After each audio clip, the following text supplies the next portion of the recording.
Zamanla kubullu alamatlar görüne bulgan onna avvalı geçesinne Tavrat İncil'e qarab keşişleri anlağanlar biri birini sorab ahir zamanğa yoğuq tuvağan şol paykamar anasını karnına geldi de aytkan olar Makka'dağı hayvallar şol geçe tavuş eti bari halk şol ma'nanı anlağanlar eşiti bu işten haber bilip kök dolgan malayikler biri birini kutlap yetmeyi bulgan geziller aminat aylı bulup toktaşkın çağa zaman köp açlık yıllar idi Arap ülkeli haman kutlu bulup olağa aylı bulmağı onu har nimet uçuz bulup girdi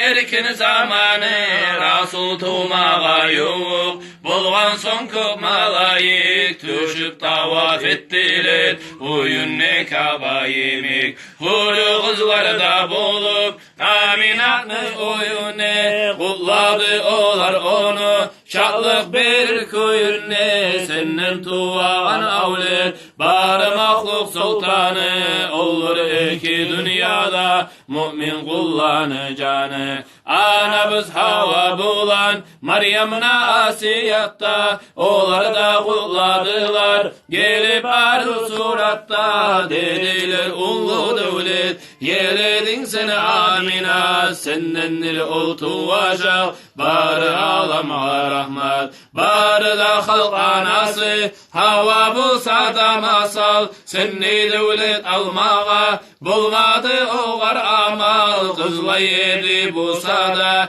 Meryem aylı bulmağı seni avlet anası Meryem'na tügül dağı tuğnaklı alamatı belgeli bulup onna susaplıktan aminat kıynalan zamanla huru kızlardan biri cennet piyala bulan şerbet uzattı oğar kardan ağeli ayan lezzetinden sorasa şekerde bulmaz olay içi aminat onu kıyını bulduk olay son bir alu kuş gelip cennetleni birinden aminanı arkası sıpadı yerinden şu saat tuğdu Rasul tolgan ayyemik bulup can girdi mahlukatka şaklıktan dünya dolup kim söylese ol Rasullar kıyamet gün şafaat salavat salsın bugün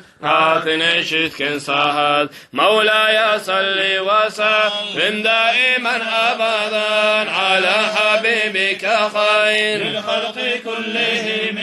Mevla'ya salli ve sallim daimen abadan ala habibike hayr lil halqi kullihim Allah